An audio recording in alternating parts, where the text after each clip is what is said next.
Good morning, Adi in my life as a 22 years old content creator. Hi mga kawaray, it's me again, Jessa. Another day, another mini vlog na naman to. Anyway guys, kagigising ko nga lang dyan at binuksan ko na nga rin yung ilaw pati yung bintana. Ito nga pala mga ganap po sa buhay bago magpasko. Nag-unat-unat muna pala ako para naman maunat-unat yung buto ko. Guys, nagaya pala si partner na gumala kami itong nakaraang gabi at bumili rin ako ng pantulog.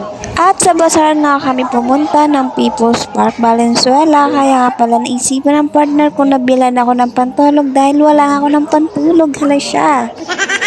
Kaya pala ako inaya ng partner ko dahil gusto niya ako bilhan ng pantulog. Sabi nga niya sa akin, tara labas tayo at magtingin-tingin para sa pantulog mo. Tang sabi nga sa akin ng partner ko, magtitingin-tingin lang tayo pero maya't maya, ang dami nang binili. Hala siya.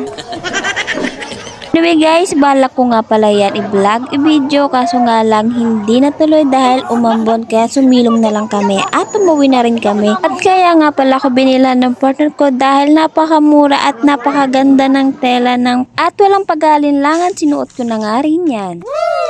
At pagkatapos ko nga magunat-unat, ito nga pala ang sinunod ko para magbalot ng mga regalo ng aking ibibigay. Hindi ko na nga pala pinakita kung ano ang laman, baka nga ang pagbibigyan ko niyan ay hindi na ma-excite, hala. At hindi nga lang ganyan, ang ibibigay ko syempre babalutan ko yan ng magandang balot. At don't worry guys, hindi lang yan ang ibibigay ko, yung iba kasi binalot ko na nakaraan, kaya ayan lang pala ang pinakita ko. Father side nga pala ang bibigay ko niyan, yung kapatid ko na si kuya.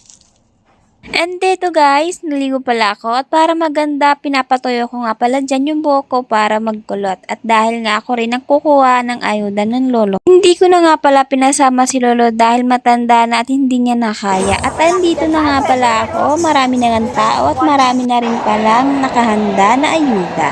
At maya-maya nga may nahimatay na matanda dahil sa sobrang init at sa dami rin ng tao. Dito naman nakauwi na pala ako. Syempre, nagmamadali tayo dahil may lakad pa nga ako. At ayan na nga, ipapakita ko sa inyo ang laman ng ayuda. Yan yung laman, 5 kilo. Tapos, puro mga ganyan yung laman. Yan lang. At nandito na nga ako sa site ng partner ko kung saan siya nagtatrabaho. At anyway guys, may Christmas party pala sila ngayon kaya sumama na rin ako. Pinasama pala ako ng partner ko dahil may parapol at hindi niya kaya magbuhat nang siya lang mag-isa. At ito na nga mga ganap nila sa Christmas party at marami nga natuwa dahil sa ginawa ng partner ko. Ayun, mapakadaya nga ng partner ko dahil hindi na niya ang upuan para siya ang manalo. At ito naman ang susunod na nilaro nila.